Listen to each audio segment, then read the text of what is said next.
बल्कि उल्टा हिमाचल प्रदेश में कांग्रेस पार्टी ने सत्ता में आने के बाद उन गारंटियों के विपरीत काम करना चाहिए।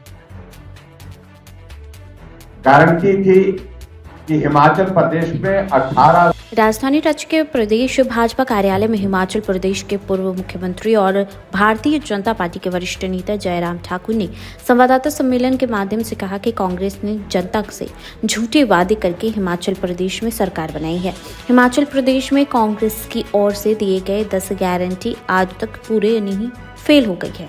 जयराम ठाकुर ने कहा कि कांग्रेस की सरकार बनने में आज लगभग 2 साल हो गए हैं। स्थिति ऐसी दयनीय हो गई है कि कर्मचारियों को समय पर वेतन नहीं मिल रहा है, वहीं पेंशन भोगियों को पेंशन नहीं मिल रहा है। उन्होंने कहा कि बीजेपी की सरकार हिमाचल प्रदेश में जरूरतमंद लोगों को 125 यूनिट बिजली मुफ्त दे रही थी। कांग्रेस की सरकार ने उसे भी आज पूरी तरीके से बंद कर दिया है। चुनाव से पूर्व कांग्रेस ने जनता से वादा किया था कि महिलाओं को 1500 रुपए प्रति महीने दिया जाएगा, 100 रुपए प्रति लीटर दूध खरीदा जाएगा और 2 रुपए प्रति किलोग्राम गोबर की खरीद की जाएगी। जयराम ठाकुर ने कहा कि यह सभी घोषणाएं आज हिमाचल प्रदेश में धरी की धरी रह गई। उन्होंने कहा कि महाराष्ट्र और झारखंड में एक साथ विधानसभा चुनाव हो रहे हैं। कांग्रेस इन दिनों प्रदेश में एक बार फिर झूठी गारंटी लोगों को दे रही है। कांग्रेस ने हरियाणा में भी झूठी गारंटी दी थी, लेकिन वहां भी जागरूक जनता ने कांग्रेस पर भरोसा नहीं किया। हरियाणा के मतदाताओं ने भाजपा पर भरोसा करते हुए तीसरी बार वहां बीजेपी की सरकार बनाई है। झारखंड के मतदाताओं से अपील करते हुए जयराम ठाकुर ने कहा कि झूठी गारंटी देने वाले नेताओं से दूर रहें और यहां एनडीए की मजबूत और ईमानदार सरकार बनाएं। उन्होंने कहा कि प्रधानमंत्री नरेंद्र मोदी के नेतृत्व में आज भारत वैश्विक शक्ति के रूप में उभर रही है। इसी तरह से झारखंड में भी एनडीए की सरकार की जरूरत है। जयराम ठाकुर ने कहा कि बहुत दुख होता है कि जब झारखंड के भ्रष्टाचार की खबरें देखने को मिलती है। उन्होंने कहा कि झारखंड इकलौता प्रदेश होगा जहां से सांसद और अधिकारियों के घरों से करोड़ों रुपए बरामद होते हैं। मुख्यमंत्री को जेल जाना पड़ता है और जमानत पर रहकर वह चुनाव प्रचार कर रहे हैं। जयराम ठाकुर ने कहा कि झारखंड को मजबूत बनाना है और आगे बढ़ना है। इसी के साथ यहाँ के नागरिकों के हितों को सुरक्षित भी करना है।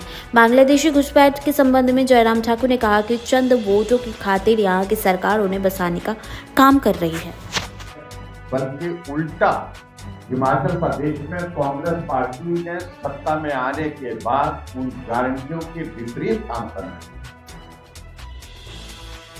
गारंटी थी कि हिमाचल प्रदेश में 18 से 60 साल की महिलाओं को 1500 रुपए हर महीने दे दिए जाएंगे। कैबिनेट की पहली बैठक में यह फैसला किया गया,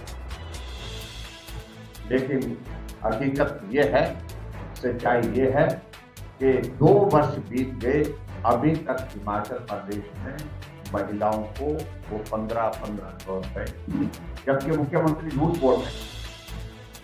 ये सच्चाई है कि लोकसभा के चुनाव से पहले उनने कोशिश की हिमाचल का सबसे छोटा राज्य और छोटा जिला और छोटे जिला का भी सबसे कम, जहां ट्राइबल का इलाका, जहां पॉपुलेशन बहुत कम है, वहां से शुरुआत करने की कोशिश की और आपने देखा कि वहां की महिलाओं ने ही मना किया कि नहीं मिला।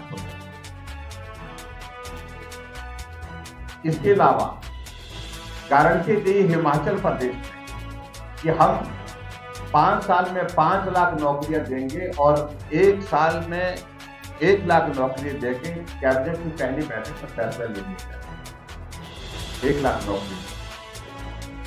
अभी आपने देखा कि हाल ही में मैंने एक नोटिफिकेशन का जिक्र किया है, पत्रकार वार्ता को देखा होगा, मैं कहीं कर रहा था। उस पत्रकार वार्ता में जो नोटिफिकेशन का जिक्र कर रहा था उसका यही कि गारंटी 5 लाख नौकरियों की देकर के आने, और उल्टा आपने हिमाचल प्रदेश में 1.5 लाख सृजित पद जो फाइनेंस डिपार्टमेंट से, कैबिनेट से अप्रूव, वो समाप्त कर। नौकरी तो कहां दूर की बात, उल्टी जो है पद समाप्त करने की बात। अगली बात उन्होंने और कही कि हिमाचल प्रदेश में सरकार कांग्रेस पार्टी की बनेगी तो कैबिनेट की पहली बैठक में फैसला ले लिया जाएगा कि सभी हिमाचल वासियों को 300 यूनिट बिजली फ्री मिलेगी। और 300 यूनिट बिजली फ्री देने की बात कह करके जब भारतीय जनता पार्टी की हमारी सरकार थी, मैं मुख्यमंत्री था हिमाचल प्रदेश में, और हिमाचल एक ऊर्जा राज्य है पूरे देश के, जहां 45,000 मेगावाट जनरेशन हाइड्रो सेक्टर में होती है, पावर जनरेशन होती है, उसमें से 12,000 मेगावाट हिमाचल प्रदेश छोटा प्रदेश है। और इसलिए हमने तय किया था, हमारी सरकार, हमने गरीब लोगों के लिए 125 यूनिट जो हमने फ्री और उनका 300 यूनिट फ्री देने की गारंटी दे करके कांग्रेस के नेता अब 125 यूनिट जो है वो भी बने। इसके अलावा हिमाचल प्रदेश में कांग्रेस पार्टी ने गारंटी दी कि गाय का दूध 80 रुपए, भैंस का दूध 100 रुपए लीटर के हिसाब से खरीदेंगे, उस पर भी मुकर गए। एक और गारंटी हिमाचल प्रदेश में दी थी कि हिमाचल प्रदेश में सरकार बनेगी, कैबिनेट की पहली बैठक में फैसला लेंगे कि हम 2 रुपए किलो के हिसाब से गोबर खरीदेंगे। और शायद छत्तीसगढ़ में इस प्रकार की कोई योजना चली थी और जिसका मुख्यमंत्री जी जिक्र करते रहते थे जब ऑपोजिशन में थे, लेकिन 2 साल बीत गए, अभी तक उसमें कोई भी काम नहीं। इस प्रकार से हिमाचल प्रदेश की जो परिस्थिति है आज की तारीख जो बनी, कांग्रेस का 2 साल का कार्यकाल अगले महीने पूरा होगा। और मैं ये कहना चाह रहा हूं कि लोन पर लोन लिए जा रहे हैं और हिमाचल की स्थिति ये बन गई है कि कर्मचारियों को सैलरी नहीं मिल पा रही है, पेंशनर्स को पेंशन नहीं मिल पा रही। आप देख रहे होंगे कर्मचारी धरने पर बैठे हैं, पता नहीं। ये हिमाचल के इतिहास में पहली बार, और मुझे लगता है पूरे देश भर में संभवतः ये इस प्रकार की स्थिति पहली बार बनी। और इसलिए इन सारी झूठी बातों को लेकर के गारंटियां जो झूठी दी गई, अब कांग्रेस पार्टी पूरी तरह से एक्सपोज। कुछ दिन पहले मुझे मालूम पड़ा कि हिमाचल प्रदेश के मुख्यमंत्री झारखंड और महाराष्ट्र, शायद झारखंड तो नहीं आए होंगे लेकिन महाराष्ट्र के, और वहां पर जाकर के कह रहे थे कि हमने हिमाचल प्रदेश में सारी गारंटियां पूरी। और यहां पर भी मैं प्रचार में सुन रहा हूं कि कांग्रेस पार्टी के जो राष्ट्रीय नेता आते हैं, यहां पर भाषण देने के लिए आते हैं, वो लोग भी अपने भाषण में इस बात का जिक्र कर रहे हैं कि हमने हिमाचल प्रदेश में सरकार बनाई, जो गारंटियां दी थी सारी की सारी पूरी। मैं आपके सामने सही तस्वीर लेकर के आया हूं कि नेता जिस प्रकार से प्रचार कर, अब फ्रस्ट्रेशन उनके समझ में आती है।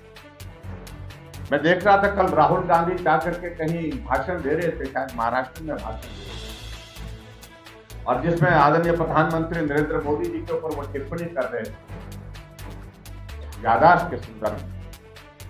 मैं समझता हूं वो बहुत ही दुर्भाग्य, बहुत ही निम्न स्तर पर कांग्रेस की राजनीति, और उसकी वजह यह है कि जो हर जगह से हार इनको मिल रही है, और उसका परिणाम यह है कि इनके नेता जो है अब बिल्कुल फ्रस्ट्रेटेड हो गए हैं, फ्रस्ट्रेट हो गए हैं। राहुल गांधी को इस बात को लेकर के समझना चाहिए कि उनकी लॉन्चिंग जो है दर्जन से भी ज्यादा समय हो चुकी है, लेकिन उसके बाद आज की सारी लॉन्चिंग कांग्रेस पार्टी की व्यवस्था हो सकती है उस परिवार को ढूंढ, ये देश की या किसी प्रदेश की मजबूरी नहीं है व्यवस्था नहीं, बात को उनको समझना चाहिए। और इसलिए हमारे देश के यशस्वी प्रधानमंत्री आज विश्व के सबसे मजबूत नेता हैं, ये इस बात को उनको समझना चाहिए। दुनिया के सबसे लोकप्रिय नेता हैं तो नरेंद्र मोदी, इस बात को उनको समझना। और भारतीय जनता पार्टी ने यहाँ झारखंड से संबंधित तो अपने डॉक्यूमेंट, विजन डॉक्यूमेंट जो आने वाले समय में सरकार बनने के बाद उस पर काम करेंगे, उसमें प्रमुख रूप से जो है जो विदेशी बांग्लादेशी घुसपैठियों का जो जिक्र किया है, वो अपने आप में मैं समझता हूं कि बहुत बड़ा मुद्दा है। इस बात को सुनिश्चित करने के लिए हमारी पार्टी ने तय किया है जो घुसपैठिए यहाँ आकर के हमारी बहू बेटियां को फुसला करके उनके साथ शादी करके जिस प्रकार से परिवार बसाते हैं, और उस संदर्भ में पार्टी ने तय किया है कि उनको जो राइट्स आने वाले समय में उस प्रकार के प्राप्त होंगे या नहीं होंगे, इस पर गंभीरता से विचार करेंगे। वो अधिकार जो ट्राइबल के अधिकार जो है उनके बच्चों को जो है वो नहीं दिया जाएगा, इस बात को लेकर के